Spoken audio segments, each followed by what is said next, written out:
Hello, everyone, and welcome to today's Spud Smart Roundtable Series webinar. My name is Ashley Robinson, and I'm the editor of Spud Smart. Today, I'll be serving as your host for this webinar. Today's theme is harvest conditions and the problems they can cause for potato storage. I'd like to take a minute to thank BASF and McCain for partnering with us on this Roundtable Series webinar. Today's presenters are Ron Howard, who is a plant pathologist with RJH Ag Research Solutions Limited, and Stephen Johnson, a crop specialist and extension professor at the University of Maine.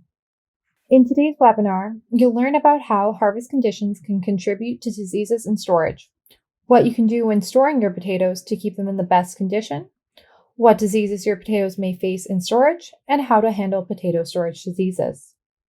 During the presentation, you'll likely have some questions for our speakers. Please type these into the chat box at any time during the webinar, and we'll address them during the question and answer session after the presentations. Today's webinar is being recorded and will be made available at spudsmart.com following this live event.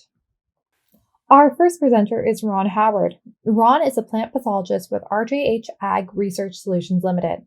He spent 39 years with Alberta Agriculture and Rural Development, where he was a research and extension plant pathologist at the Crop Diversification Center South in Brooks.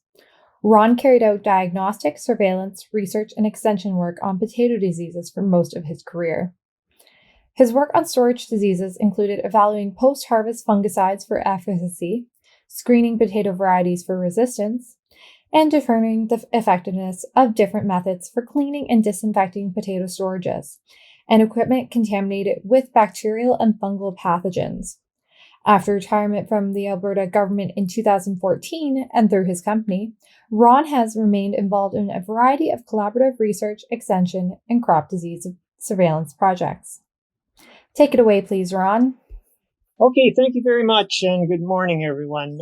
Certainly appreciate the opportunity to talk to you today about harvest conditions and the problems they're causing for potato storage. And I appreciate Spud Smart inviting me to the webinar today.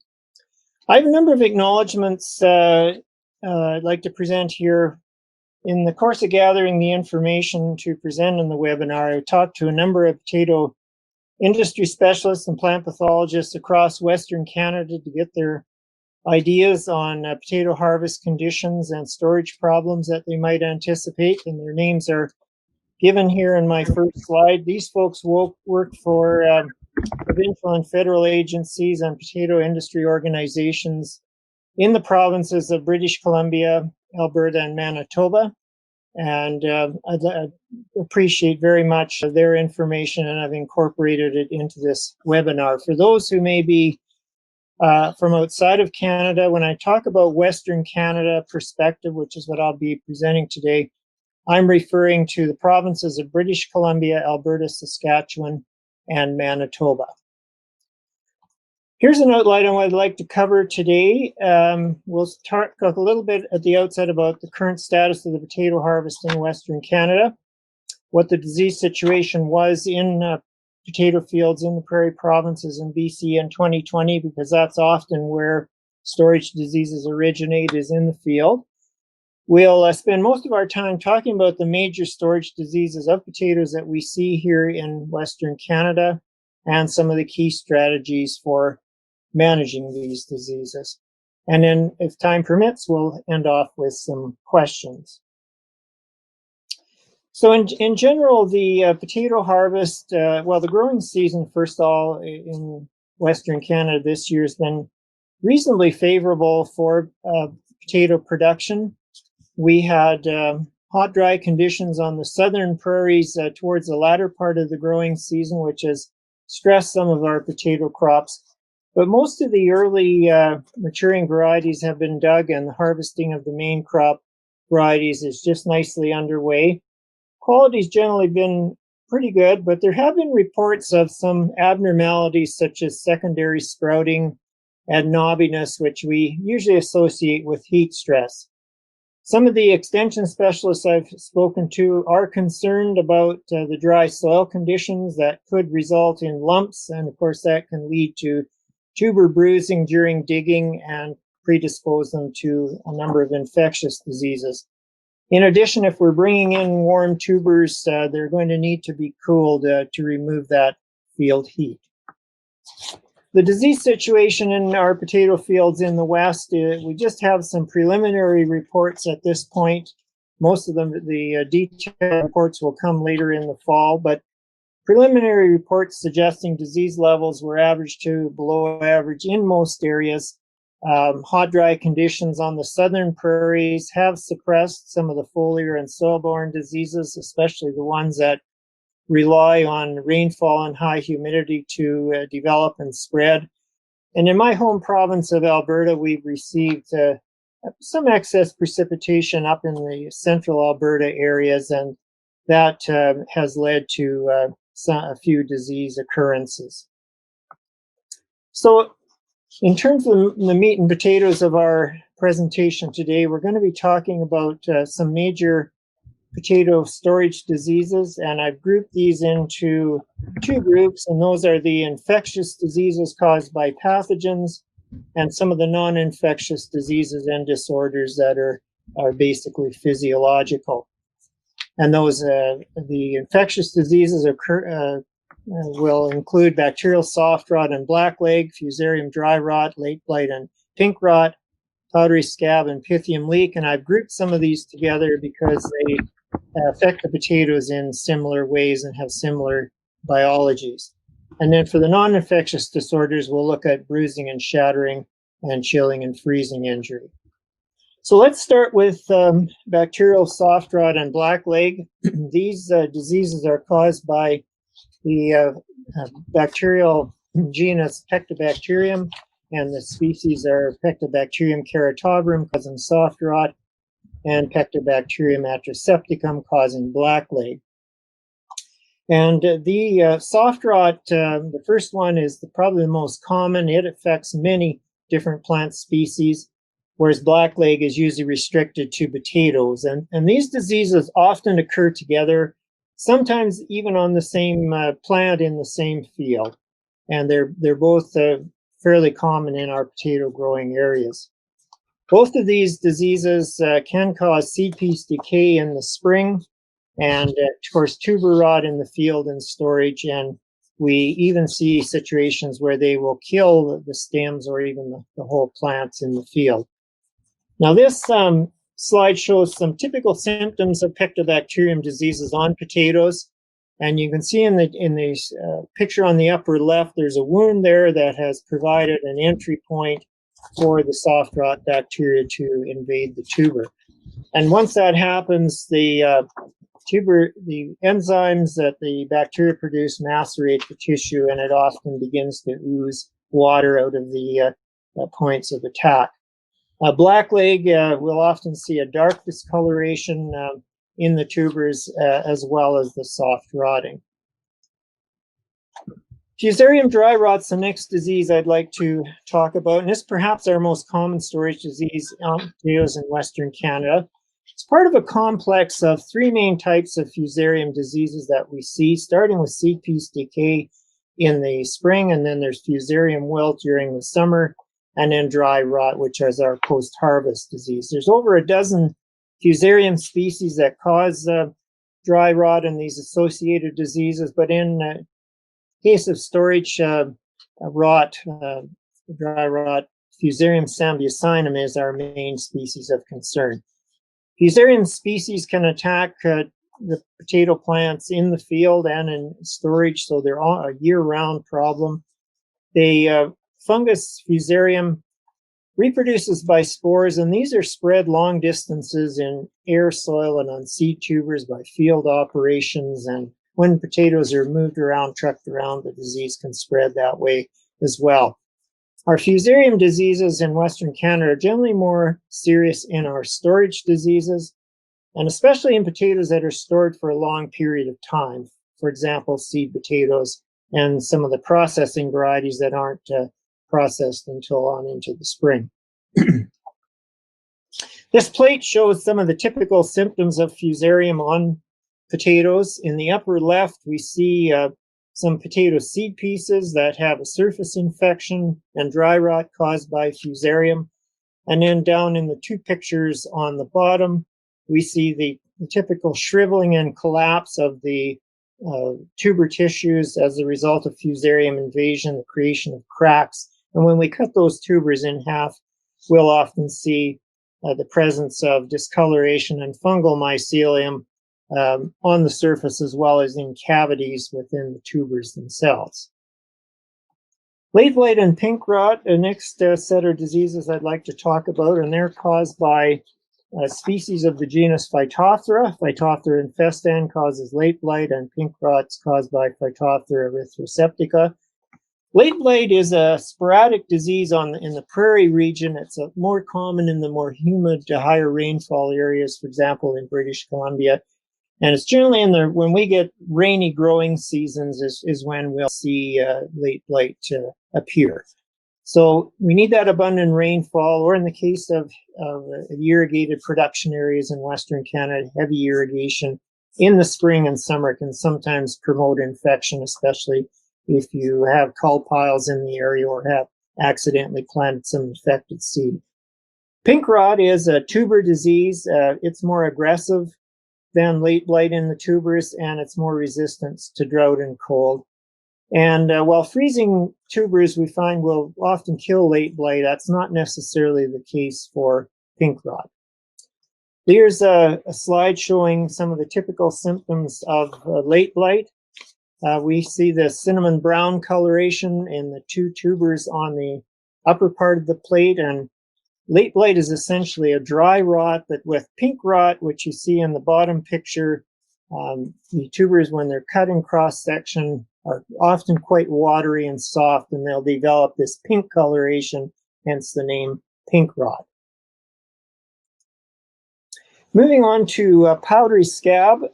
This is a disease caused by a fungus-like pathogen called Spongospora subterranea.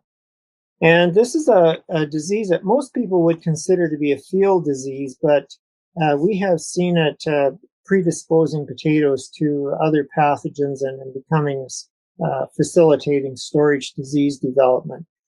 So the powdery scab pathogen can survive for long periods in soil as spores. It forms very durable, thick-walled spores that can survive adverse conditions.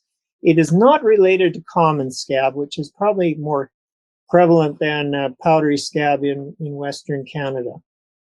The Spongospora infection causes galls to form on the roots of potatoes and skin lesions on tubers. It's favored by cool, moist condition as opposed to common scab, which likes the warmer, drier conditions. Powdery scab forms galls or on the roots and skin lesions on the tuber surfaces. And it's favored by cool, wet conditions. In addition to the outright damage it causes itself, it also can vector potato mop top virus, which is a tuber necrosis virus that causes discolorations and dead areas in the tubers. Powdery scab lesions are much more prone to invasion by soft rot bacteria and other pathogens than are tubers with common scab, and this is why we see it as a major predisposing factor in some of our storage rot issues. This is a picture in the upper left corner, shows the typical dark colored raised lesions of powdery scab, and these may contain thousands of very textured spores. The lower right shows the root galls that may be seen on potato plants in the field. Pythium leak, this is the last of the diseases I wanted to discuss. It's caused by Pythium ultimum, a water mold, very common in agricultural soils and has a very broad host range, causing seed decay, seedling blight, and a number of issues in rotational crops with potatoes. Because it's a water mold, it needs abundant soil moisture in order to cause disease. And in potatoes, the disease leak affects only the tubers, but there is a seed piece decay issue sometimes with Pythium as well. This disease progresses rapidly in the field and storage. It likes excess field heat in harvested tubers to really get going, and it can spread very rapidly in stored potatoes. Here's the typical symptoms of Pythium leek. You'll see the brownish discoloration on the interior of the tuber, and that area is bounded by a dark brown line usually. And when the tubers are cut and squeezed, the water exudes from the cut surfaces, and that's why it's called leek. So this disease, as I mentioned, rapidly develops in tubers that are warm when they're dug, and if you can't dissipate that field heat, leek is often an issue that you have to contend with. So let's talk about with each of these storage diseases I've described so far, there are sets of management strategies that are aimed at their prevention or control. And you can access more detailed information than I'll be presenting today from various online and print resources that are available from state and provincial extension personnel, for example, private consultants, and the like. So, but today what I'm going to do is talk in general terms about some of the practices that should be considered for managing potato storage diseases here in Western Canada and beyond. And some of these need to be applied during the harvest period, while others, or even before harvest, while others are more pertinent to the storage period itself. So starting with harvesting, we want to make sure that we've desiccated our vines, that allows the skins to set up. We want to delay harvesting until that happens and until pulp temperatures have cooled down a bit, ideally between 7 to 10 Celsius or 45 to 50 Fahrenheit. If the soil is dry and you have irrigation, I'd certainly recommend you consider a pre-harvest watering to minimize lumps. And fewer lumps, of course, will help avoid bruising the tubers during harvesting and subsequent handling, both in and out of storage. We'd like to see potato storages cleaned and disinfected, as well as the diggers and handling equipment before they're used. And as tubers are coming into storage, to make sure we grade out damaged or decaying tubers. Some that can be done sometimes on the harvest, or certainly prior to going into storage, and that'll reduce the load of inoculum that's going into storage. Recently harvested tubers should be allowed to heal the wounds that build up that skin barrier. That's the main inhibits invasion by a lot of these pathogens if we have a good skin set. So keeping the tubers in storage about 12 degrees centigrade for 7 to 10 days will promote wound healing. And then we want to drop the storage temperatures down, keep them as low as possible. If you have wet tubers in storage, you definitely are going to have to increase the air circulation to dry those tubers out. If you suspect you may have some issues with particular storage rots, there may be post-harvest fungicides that are available, and they can be applied to the tubers going into storage, or in some cases even fogged into the potato piles in storage. And lowering the temperature and humidity if rot develops in storage is essential to bringing it to a halt. Now, we talked about in the opening slides about the physiological problems that we deal with, the bruising and chilling and freezing injury, and we've talked about bruising in the context of harvest already. So let's look at chilling and freezing injury. Last year we had snowfall and very cold temperatures in late September, early October, and a lot of our potatoes in Western Canada were affected by that. So growers were dealing with chilling and freezing injury. And those damage generally occurs between 0 and 3 Celsius. And of course, for chilling and freezing injury is below that.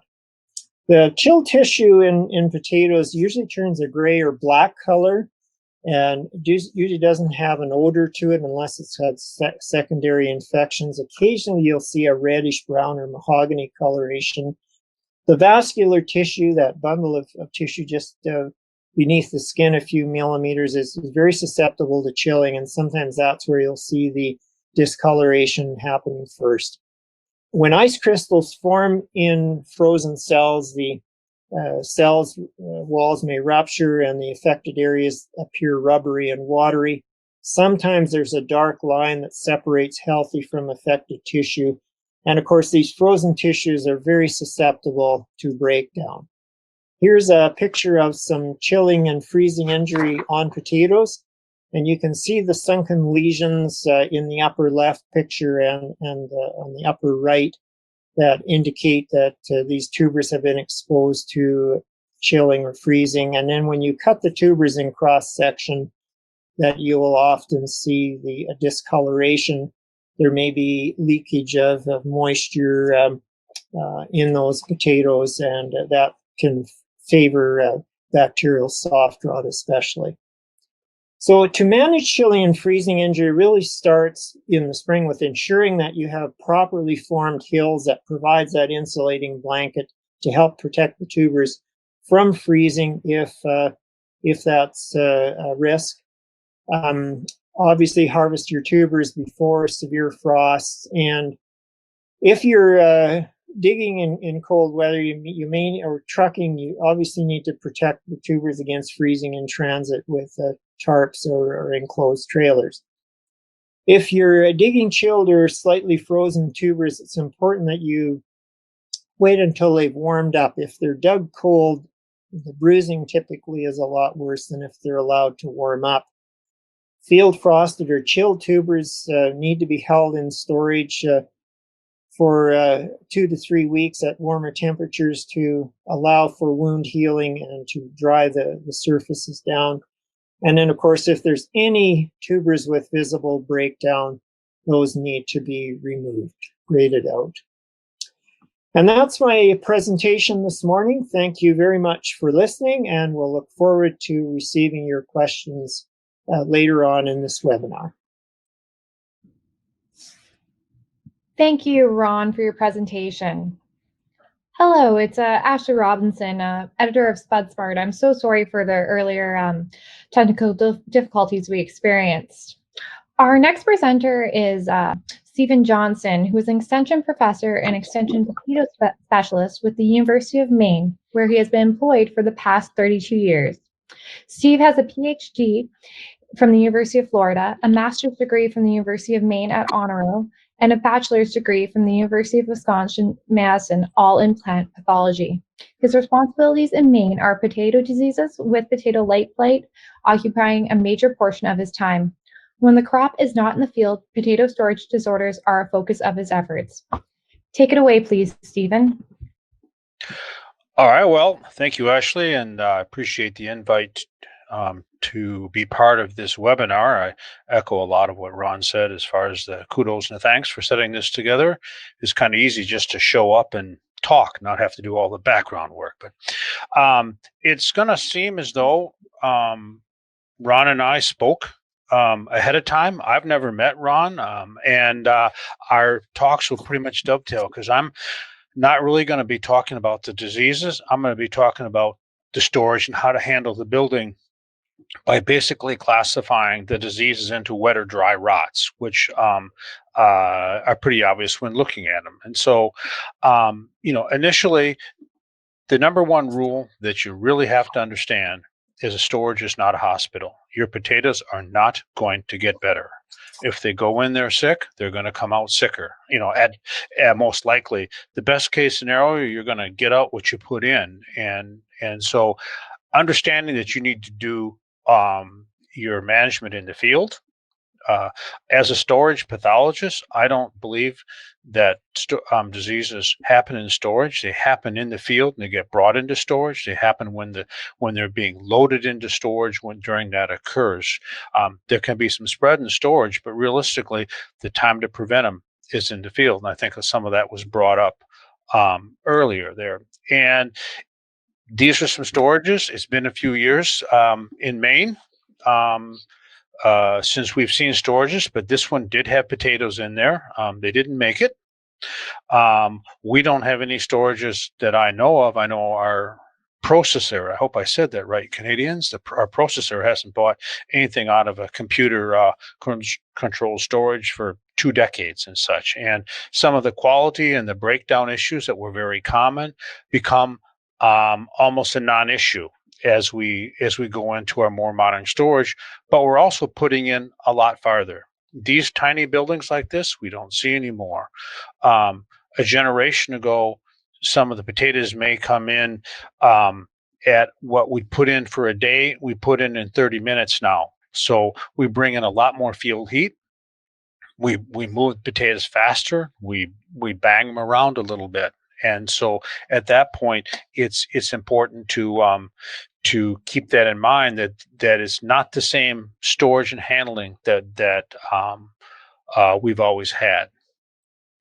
But the bottom line is they don't get healthier in the storage. So let's get them healthy going in. The primary objective of the storage manager is to provide an environment that will maintain quality through the storage season. And that storage season may be a month, and it may be 12 months.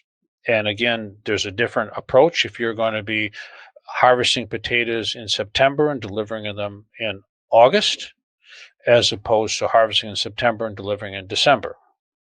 These potatoes are living. They give off carbon dioxide. They take in oxygen. They release heat and moisture, and they can cause a building to overheat. They can cause a building to start rotting because excess moisture. When diseases occur, I've measured as high as 135 degrees in Fahrenheit in a potato storage. It was, the biology was happening that hot that it went in, and I almost fell in and drowned in that one. And so I carry a rope and a partner with me because of that. So the idea is to ventilate. You need to remove the heat, and you need to remove the moisture from the potatoes, and you do that through ventilation. And I don't mean opening the doors, I mean turning on the fans. When I started, the new storages had 10 feet between the culverts. We went down to 8 feet. We're down to 6 feet now. And we know the square buildings are going to hold the potatoes better than Quonsets, just because of the difference in headspace in the areas. And so a lot of things have changed, but the ventilation is still more or less the same between the buildings and such. We're trying to control the temperature, trying to control the humidity of the potatoes. If the carbon dioxide is not removed from processing potatoes, a darkening of the fries can occur. Right now, virtually every storage that I go in has a CO2 monitored, trying to keep it below specific levels to keep processing potatoes where they need to be. Seed growers have recognized the value in that as well, where the seed comes out healthier when it doesn't have excess CO2 built up into it. And this has changed some of the management of seed storages in U.S. as well as other countries as well. You can dry wet potatoes with a ventilation system. You can add humidity, and generally the humidity needs to be added early in the season.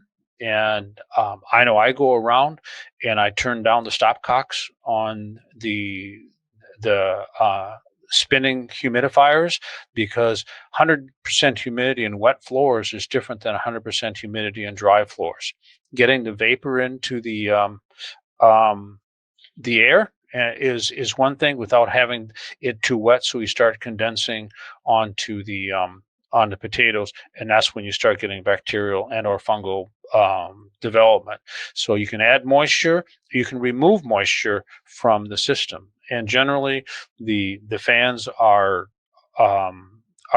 used. Originally, storages were built so that they were fanned up to be able to cool down the building.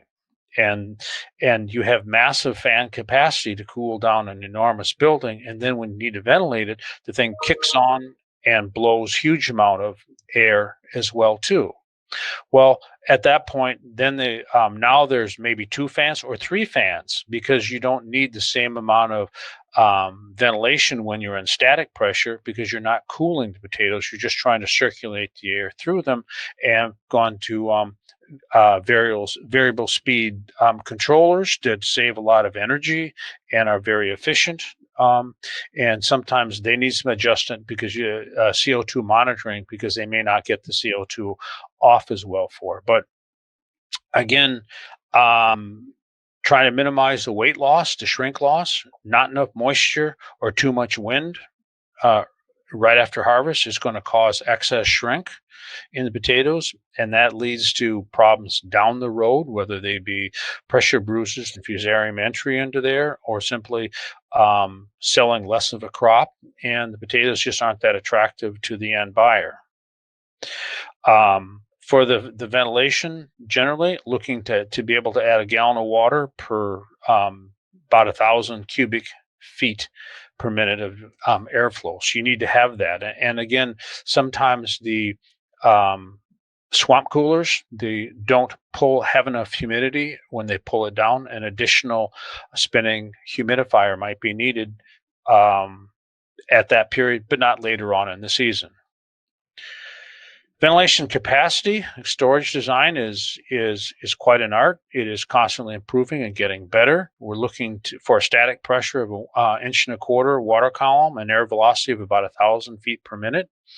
And we don't need a 3.5 foot diameter or a meter diameter fan to do that. We need that fan to cool it down. If that's all we have, we've got to slow the fan down through a variable speed controller to get that static pressure. So the different end uses require different amounts of airflow. I have some numbers down here. Seed at 0.8, table at 0.8 cubic feet per minute per hundredweight. French fries at 1 and chips at 1.5. I don't think there's any problem going more than that, higher than that. And I think that probably most people would, if I was designing a storage, I would design it for more than that airflow going through there, simply because you can always back off that, but you can't add more to it realistically. You can back off by changing your fan speed or size. For initial storage conditions, when your crop is brought into the storage, use about a 2 to 3% lower set point than the pulp temperature for continuous airflow. If you're bringing potatoes in at 15, set your temperature sensors at 15 to be able to pull in that in. And pulling too cold of air too quickly can cause condensation on the tubers, and this leads to lots of problems. The continuous air supply is maybe the doors open or the louvers wide open, depends on the situation. I would prefer to have the doors shut and the louvers open so that we have better control of the air coming in. For curing is going to be 2 weeks from the time you start the temperature drop, and that can be when you're starting to load the storage. It just depends on how big and how long it takes you to load the storage, but you're looking to hold them at 10 to 13 degrees at high humidity for 2 weeks. And with this, you're moving air all the time through there. And at that point, you're pulling off carbon dioxide because the oxygen is needed to heal and suberize the potatoes off. And at this point, it's a race. The idea is to get the potato an opportunity to heal itself before the fusarium is going to come in and attack it. And it does a pretty good job if you give it the right conditions. I have a fear this year in the western part of Canada and Maine, where I am, is that we're going to not be able to supply enough humidity. This is reminiscent of 1995 when we had the driest record that I've been here for. We could not get enough humidity to suberize the potatoes, and we had a lot of fusarium that came in because we could not get enough moisture into the air because it's so dry, even to the point of soaking the concrete floors and adding humidity. The potatoes came in so dry and has been so dry that they just couldn't get moisture on them enough to suberize. They look like they did, but when the stores were opening, there was a lot of fusarium. So the importance of the curing conditions, trying to get the humidity, because that is key. The potatoes will suberize at different temperatures, but this temperature is ideal. It just takes a lot longer at a cooler temperature. Looking to cool down, looking to cool 1 to 2 degrees C per week for the seed, processing a half a degree in that range, and table a little bit more, only because you're too quick a pull down can shock the potatoes. It can lead to condensate as well. And again, this is where you simply set your computer panel to start dropping the temperature to where you want. Long cool down can be a little faster if you're going to go there, but generally speaking, this takes 30 days. If you're going to drop 10 degrees in temperature, it's going to take you 10 weeks, 2 months, 2.5 months to get there at a degree a week. And so you need projecting that ahead. With a cooling air or refrigeration, it's possible to drop it very, very quickly, but that's not really advantageous for the potatoes or anything else. Sometimes the potatoes are not ideal, and sometimes the conditions are not ideal. And that's really what storage management is. The easy part is growing the potatoes. The hard part is storing it. The really hard part is storing them when the conditions aren't right or the potatoes are not right. So getting into different conditions, looking at really good harvesting conditions. Ron talked about adequate soil moisture for cushioning. We're not having lumps. We're getting soil all the way up through the primary, possibly into the secondary, being separated out there. So we have a good group of potatoes going through. This minimizing the amount of damage and banging that occurs going through there. Cooling air is available on a nice cool night, and we're handling conditions to reduce bruise. External environmental conditions, we're looking for cooling air available, no excessive heat, no excessive cold. We generally have these conditions, but when we don't is when we really run into problems and have actually had to turn on refrigeration units in some areas trying to get the potatoes cool down, because if there's not external cooling, they'll sit there and they'll continue to heat up, because the heat of respiration of the potatoes will add a lot of heat to the pile.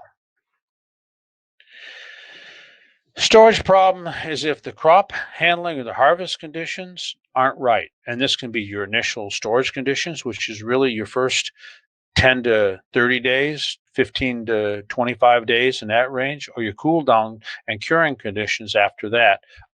Your external conditions aren't right, and that's when storage problems can occur. And being able to predict or recognize that we're going to have problems can alter some management, or possibly work with a processor handler, or inform the customers that, it's not going to be the best year. You're going to do what you can do, and you're trying to apply your best information, but they're not going to be as perfect as everybody would like them. For a cool 10 to 15 degrees Fahrenheit and wet harvest, what do? Run the fans continuously without humidity, because if you're cool and wet, you've got plenty of humidity in the mud with the potatoes, in the potatoes, and in the air. The curing temperature is right around what you're bringing the potatoes in for. So at that point, you can, if you have air, you just bring it in. And one thing that does occur is that if this is very humid air outside, if you've managed to dry off some of the mud and soil that's come in with the potatoes, it may be drier in the building, and at that point, you may shut the building down, so you're not bringing in external air. You're just moving air through there. But pretty much run the fans continually. Cold and wet harvest, and this happens more than I want to talk about. Ron talked about some snow in late September. We're just hoping we don't get it in August some years, and we have a regular number of years that we get snow during harvest, and we'll have half the hill frozen. We'll freeze down 3 inches, and that's a whole lot of problems that develop through there. If you see conditions like this, you can expect you're going to have some low temperature injury. You're going to have some low temperature sweetening on some of the processing potatoes, and you're going to have frozen or chilled potatoes coming in, along with clods that are frozen and they become very sharp and cut at that point. But again, no humidity, run the fans uh, continually. Once the tubers dry off, you're going to have to add some humidity at that point, because it's going to need a lot of uh, uh, curing, good optimal curing on this, because you're going to expect to bring in more damaged potatoes with this. Talked about pink rot. Some fields have pink rot in them as a harvest, growing, and storage. Our storages can handle 5% late blight, I feel, pretty handily. 1% pink rot is going to be tough. Pink rot is a problem that spreads rapidly, especially with the warm potatoes, and when they're moved around, it will spread tuber to tuber. And there are some phosphorus acid approaches that I worked with developing a program, and an applicator in Maine has pretty much eliminated our storage breakdowns, and that's been great. The best thing to do with pink rot in the fields is let them delay harvest, let them rot in the field. And when you do come in, they're going to be splattering all over the lags and coming up. And again, to cure the potatoes, cooler than you want them, but not cold. And if they're quite bad, rapid cooling really bring the temperature down fast. However, if these are going into the table stock or ware market, you're going to want to warm them up for at least a day and a half to 2 days before you put them in the bag, because they may have some breakdown that'll occur, and it's better to pull them out on the packing line than have it go into the plastic bags. Pythium soft rot, again, this is a wet rot that comes in. You got to cool potatoes cold, below 10, which means the airflow has to be lower than 10. And if you've got Pythium or soft rot in the field, you should have known it all the way along. We get Pythium, and generally Pythium is a problem when we're harvesting too warm.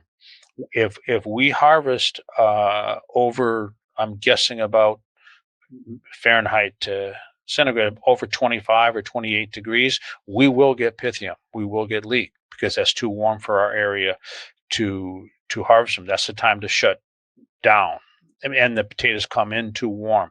And at this end, however, the soft rot is best to let them sit as long as you can and break down in the field before they come into storage, because it's easier to deal with them at that point than in the storage, because they will spread. And pretty much it doesn't matter what the problem is in a storage. If a storage goes down, it's soft rot that finishes it. Okay, we've got a high percentage of soft rot loading or in early stages of the early stage of storages. You're looking for basically zero humidity and lots of air.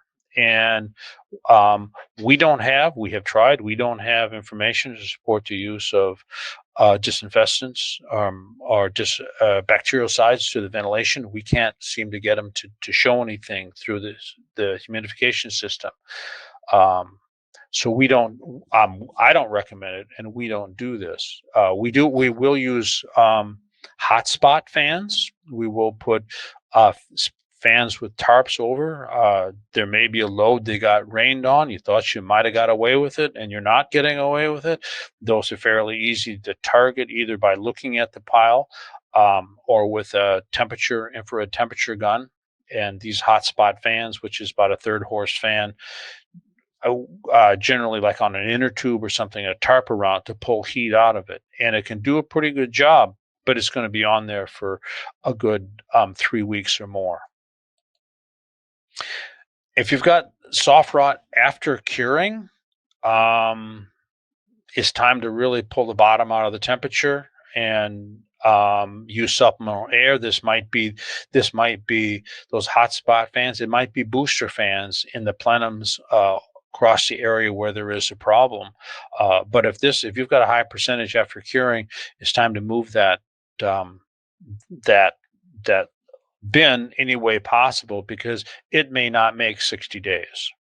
And they will unload with a payloader much faster than they go in with a bin piler. So I've talked about measuring and what to do, and the question is, well, where do you measure? And so I've spent time going through in looking at the three-dimensionality of a storage and deciding where to measure. And I have a series of charts from there, and this is the humidity from the top, which is the pink, the middle, which is the baby blue, I guess, and the red, which is the bottom. And you can see generally that the middle has the most stable RH in the middle of the pile, and you should expect that because it's got potatoes above and below it. The bottom has the most fluctuation because that's where the dry air or the drier air comes from. And the top is pretty much affected by the humidity put in through the system. The top tends to be more less dynamic in its changes than the bottom, because it's the humidity and the air have gone through the potatoes, but the bottom will go up and down. And from these spikes that you see here, this is where the ventilation fans were turned on and off, or the humidity was turned on and off. You can see the humidity was turned off in parts of November, and it went very down. We're down to an 80%, 75% at the bottom part of the pile, and that is going to have pressure roots. Those three instances through here cause in that area some shrink and additional problems later in the season, because they were the air was too dry coming in. Look, this is the difference on a percentage differences between the top, middle, and the bottom. And the bottom is a pretty good place to measure the temperature, not as good to measure the humidity. That you can see that the yellow on the bottom is fairly stable, and the top and the middle are affected by the air that is being pulled off. And so the bottom gives you a stable temperature. It's not always accurate for the entire pile. At this point, the top pile can be up to 5 or 6% difference in temperature than the bottom. And again, it's going to be warmer as a rule because the heat's going to rise and go through it. This is early season. They're still getting heat out of the potatoes. And so if the measurements were taken on top and too much faith putting on those describing the entire pile at that point, probably would have cranked up the air and lowered the temperature trying to get more air through. But realistically, most of the pile looks pretty good. It's just at the top of it when the heat's gone through the pile, and increasing the airflow leads to other problems later on. Again, this is similar percentage differences on the relative humidity. The top, middle, and the bottom. They run pretty well. The middle and the bottom on the RH. The top is what's fluctuating because that's where the humidity goes through the pile. So despite where they're placed in the storage, and they're often placed there by the storage construction, or not necessarily placed by a storage manager or some study, I like them in the plenum low, not necessarily in the by the fans or where the humidity comes in. If they're going through the plenum, and it's usually a plenum in the middle or the far end away from the fan to do the measurements. Again, this is mid-season, and you can see the top is fairly stable, and the bottom is the middle is fairly stable as well too on that. but they're reading about 2% difference. This is very acceptable to me. A 2% difference in between the top and the middle of a plenum, or top and middle of a 30-foot potato pile, to me is a good solid pile. Is at a stable temperature. The humidity is just a little bit different as it goes through that. So later on, any one of these sensors in or around the pile give an accurate and consistent reading across the pile. This is a little picture across the whole season going through there, that you can see there's the back, the middle, and the back, the middle is where it is on the plenum. And the back of the plenum is near where the humidity comes off and the fans are, and that's where you can see a lot more wild temperature going off, because it's blowing and cooling over there. And the bottom line is having more than one sensor and not just leaving them where the construction company put them is it's an okay thing to move those. Think about it. Go on and take a look at your storage, and pretty much you're walking around. You put enough time in and out of the storage, you have a pretty good idea what it looks like. You get some sensors and some measurements to help verify them. And again, this is pile humidity. Again, the bottom is going to tends to be a little higher. My bottom was about 6 feet up from the bottom of the plenum. I had a sensor buried into there, and the bottom, the front, and this is the back. And you see the humidity in the back near the fan was always a little lower because the air was moving or the humidity wasn't moving. And again, once they move on toward the season, they keep close together. But relying on one sensor in one area can run into particular issues. So my take home message is to ventilate, but do it properly. And one sensor is not good enough for me. You have a lot of money in a potato storage, and I'm looking for some of these sensors that you can buy that do temperature and relative humidity from Omega or some companies like that are $50 to $100 a piece, and they can record them as well. Just you plug the USB into the computer and it spits it out. You can take a look at what it's going, move them around. At that point, you're getting an idea of what your storage is, and you do that for a while, and you'll get a handle on where you need to measure to take a accurate description of what the pile looks like. You need to manage the storage to the market. The markets aren't all the same, and some of them are more tolerant of problems than others. And as always, you manage the parameters you can manage. You manage around those you can't. You can't change the outside weather, but you can change the inside weather in the storage to compensate for it. It's been 5 seconds short of 30 minutes for me. I appreciate the invite, and I guess I'm over now. Actually, someone should cut in and tell me I'm done. Thanks, Stephen. I'd now like to do a short question and answer session. If you have a question for either of our presenters that you haven't typed in yet into the box, please type it into the chat box now. And I'll get going with the questions.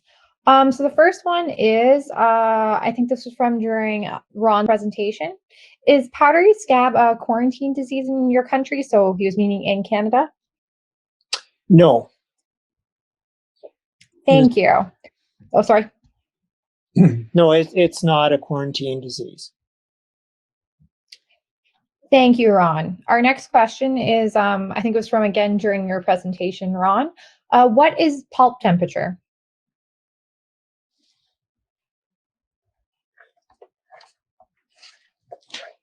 Temperature of the tuber. Thank you. And the next question is excess moisture the common condition for all those pathogens' origin? And I'm thinking that was during Ron's presentation. Yeah, excess moisture is probably the most common parameter for a lot of those infectious diseases. They have spore stages that require moisture either for spores to germinate or for swimming spore stages of the pathogen to find the host. So yes, moisture is and moderate temperatures are probably the two main factors. Thank you. Tuber temperature 7 OC at harvest is not on the lower side for processing potatoes? It is for us.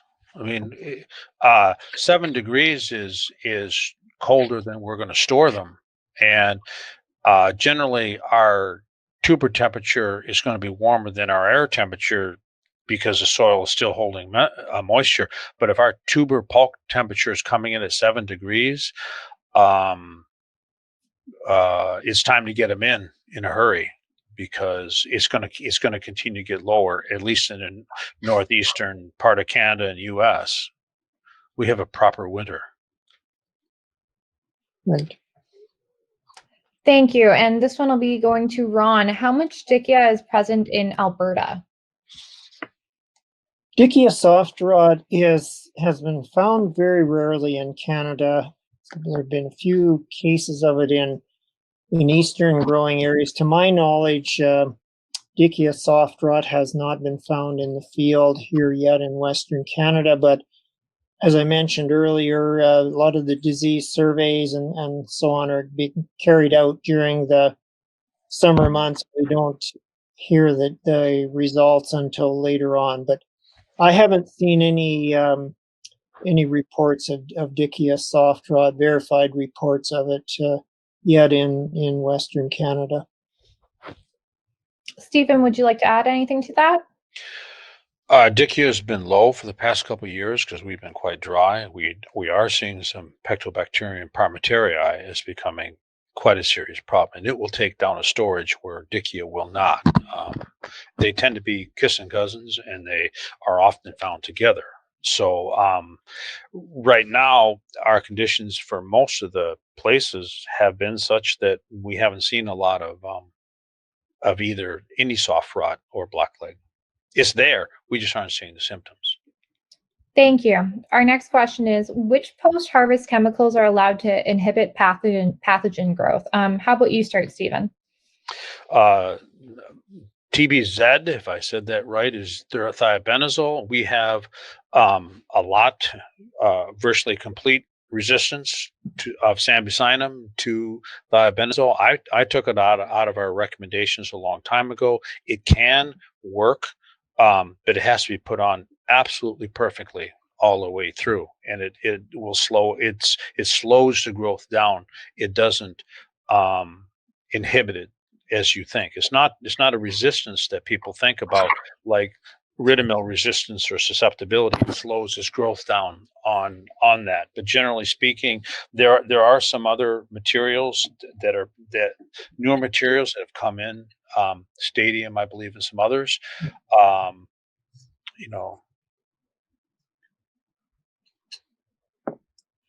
Right, I could add probably the most commonly used storage treatment here in Western Canada is Storox, which is a material that's usually fogged into the storage, and it's used to often in an attempt to rescue storages that are going down for one reason or another, or where you anticipate some storage issues because of poor harvest conditions. So it is probably the most commonly used product, and it's a broad spectrum material that's both fungicidal and bactericidal. And while it's not necessarily a miracle cure, it is widely used and has helped, I think, to arrest some issues that storage decays and so on that get going unexpectedly on producers.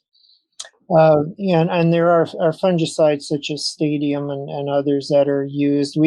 We have had widespread resistance to thiabendazole for a number of years, and so it is not as widely used. But there are other products, of course, that are used during the growing season. As I mentioned in my presentation, we often have to, and as Stephen said, storages aren't hospitals. You really want to bring the healthiest tubers into storage as you can. And so there's a much wider arsenal of products available for use in the field, from seed piece decay treatments, in-furrow treatments, foliar treatments, and so on. And that's where most of the fungicide management is applied, is in the growing season. Once it gets into storage, your options are definitely more limited. And we can't forget as well about cleaning and disinfecting storages. And again, there's an array of products there that can be used for cleaning and disinfecting. And that's another area that we like to emphasize here. I mentioned phosphorus acid. We virtually don't have storage in Maine that's not treated with it to reduce the tuber-to-tuber spread of pink rot and late blight. Right. Yeah. Thank you, guys.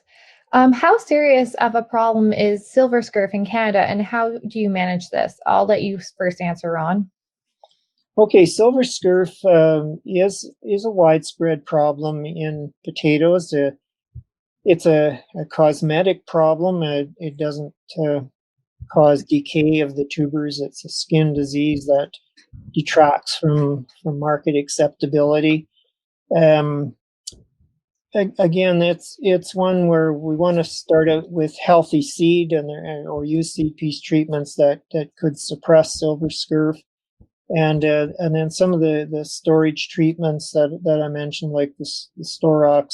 Some have used that product, and managing the storage temperature and humidity, because the silver scurf pathogen will grow out onto the surface of the skin, form spores, and those are distributed through the storage with the air handling system. So it's a disease that you need to control both in the field and in storage if it is prevalent in your area. And it seems that the white skin potatoes and maybe some of the red skin potatoes are more prone to it. And it does cause difficulties. It makes the skin thicker, so when you're trying to peel potatoes as well, it can be an issue there. So yes, silver scurf is a major storage issue here, but not as prevalent as some of the ones that I mentioned in my presentation. Stephen, would you like to add anything to that?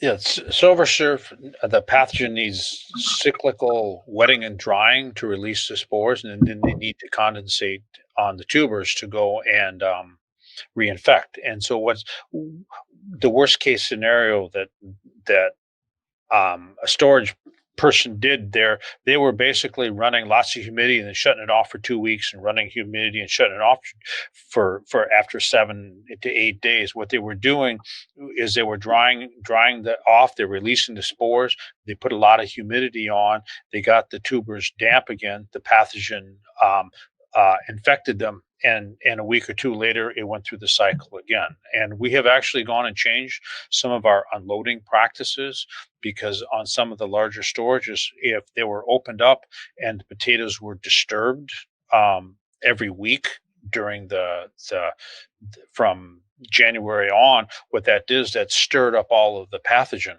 and got them going, and then it spread everywhere else. And so getting the storage in and out the whole bin, rather than just popping it open and getting a couple loads out every day or every other day, that has helped as well too, because it's really a spore release, spore infection, primary and secondary spread.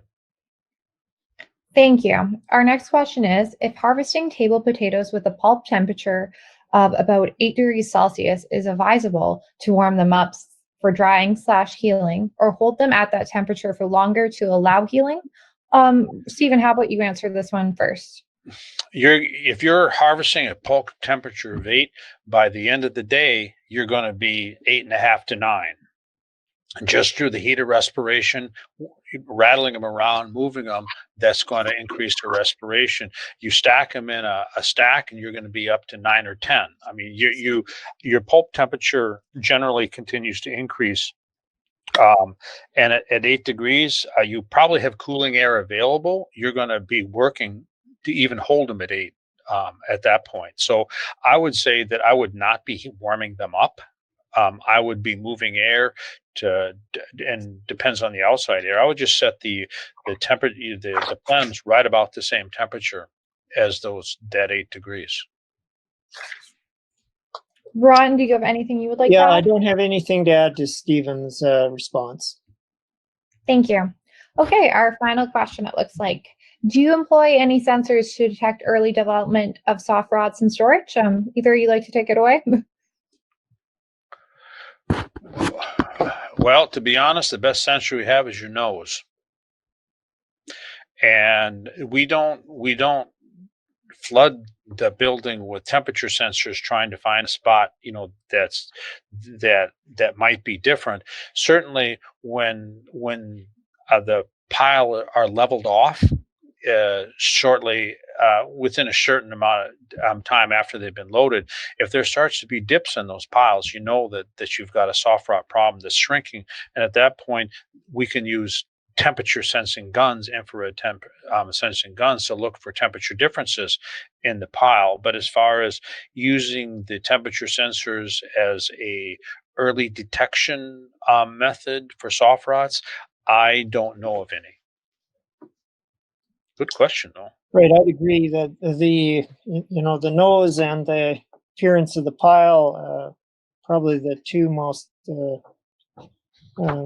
two best ways to recognize soft rot. A number of years ago, there was a plant pathologist in Quebec who actually worked on sampling the air in potato storages and putting those air samples through a gas chromatograph, looking for profiles of volatile fatty acids and other orders that may indicate the presence of a pathogen. And it worked in part, but it was very the number of volatiles that are out there are very complex, and sorting them out and separating them was very time consuming. And perhaps someday there'll be an electronic sniffer or sensor that we can use in potato storages that will discriminate in this way. But to my knowledge, that technology isn't in the marketplace yet.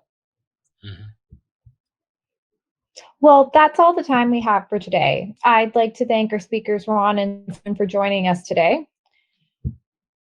It's been a blast. It's been a blast. It's easier than working. Thank you. Thank you. I would once again like to thank our sponsors, BASF and McCain, for making this webinar possible. And a big thank you also goes out to everyone for participating. I hope you have found this information valuable. Again, a recording of this webinar will be made available on spudsmart.com. Thanks again, and we hope you have a wonderful day.